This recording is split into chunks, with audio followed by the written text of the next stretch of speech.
हा नक्षलवादच आहे ना. ते अजित पवारच्या असतील किंवा एकनाथ शिंदेच्या असतील, सरकारचेच आहेत ना. खुलेआम मारामाऱ्या होत आहेत, एकमेकावरती हल्ले करतात सरकारचे लोक. हा नक्षलवादच आहे. आधी तुमच्या सरकारमधला हा नक्षलवाद, हनी ट्रॅपसुद्धा नक्षलवादच आहे, लक्षात घ्या. हा सुद्धा एक प्रकारचा नाजूक दहशतवाद आहे. हे सगळं तुमच्या सरकारमध्ये फडणवीस चालू असताना तुम्ही हे गोलगप्प्यासारखे गोडगप्पा कोणाला मारून दाखवत आहे. थांबवा हे प्रकार. महाराष्ट्र खतम होते, महाराष्ट्र लुटला जातोय, महाराष्ट्राची बेअब्रू होते. आमच्या काल संसदेतल्या महिला खासदारांनी निशिकांत दुबेला जाब विचारला. तुम्ही काय केलं? अडवून विचारलं आमच्या खासदारांनी.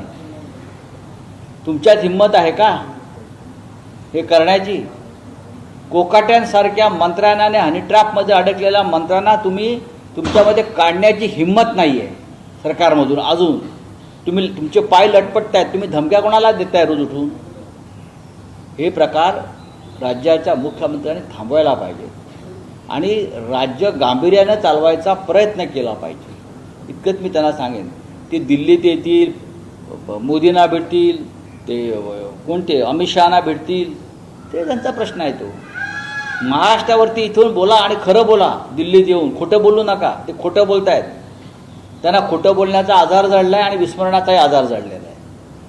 म्हणजे 1 कोटी जर बिल द्यायला कंत्राटदारांचे नसते तर मग नक्की राज्य अडचणीत कशामुळे आले? कशाचा परिणाम? बघा, राज्य अडचण झालेलं आहे लुटमारीमुळे, मंत्र्यांच्या लुटमारीमुळे. जलजीवन मिशनमधला भ्रष्टाचार हा भयंकर भ्रष्टाचार. जलजीवन मिशनमधली कामं, MMRD कामं, रस्त्याची कामं, बरं का, अनेक कामामध्ये नगरविकास खात्यातला भ्रष्टाचार, लाडकी बहिणीच्या निमित्तानं होत असलेले घोटाळे आणि ते पैसे जमा करण्यासाठी होणारी कसरत, ठेकेदारांकडून कामं करून घेताना 80,000 कोटी रुपये त्यांना द्यायला तुमच्याकडे नसतील तर राज्य तुम्ही डबघाईला आणलं आहे ना. आणि हे अशा प्रकारचं राज्य चालवणं, याला मी काय मार्क देत नाही आम्ही त्यांना. महादेव मुंडे यांची जी हत्या झाली त्याचा पोस्टमॉर्टम रिपोर्ट काल समोर आला. बघा, हा कायदा सुव्यवस्थेचा प्रश्न आहे. देवेंद्र फडणवीस गृहमंत्री आहेत. त्यांचं गृह खातं फक्त सरकारवरती, सरकारच्या विरोधामध्ये जे बोलतायत, काम करतायत त्यांना अडकवण्यासाठीच आहे, अजिबात नाही. त्या नर्तिकेवर गोळीबार केलेला आमदाराचा भाऊ आता सापडलेला नाही आहे. गुन्हे दाखल करून सोडून दिला आहे. पण त्याच वेळेला नगर जिल्ह्यामध्ये शिवसेनेचे शहर प्रमुख किरण काळे यांच्यावर बलात्काराचा खोटा गुन्हा दाखल केला. का? त्याने अहिल्यानगरमधल्या 400 कोटीचा भ्रष्टाचार रस्त्याचा बाहेर काढला, महानगरपालिकेचा. आमदार संग्राम जगताप यांचा घोटाळा बाहेर काढला, IIT पार्कचा. आणि पहाटे 3 वाजता जाऊन पोलिसांनी त्यांच्यावर खोटा गुन्हा दाखल केला बलात्काराचा. पण पहाटे 3 वाजता पोलीस आमच्या कार्यकर्त्याकडे पोचतात. पण त्या नर्तिकेवर केलेला गोळीबार करून, बंदुका काढून त्या बाईला जखमी केलं. ती बाई मृत्यूशी झुंज देते आहे. पोलीस त्याला पकडू शकले नाही. ही या राज्याची परिस्थिती आहे. कोणाला तुम्ही कायदा, विरोधकांना फक्त अटकाव करण्यासाठी, विरोधकांचा गळा दाबण्यासाठी तुमचं कायद्याचं काम चालू आहे या राज्यामध्ये. हर्षल पाटीलच्या गुन्हेगारांना पकडणार आहात तुम्ही?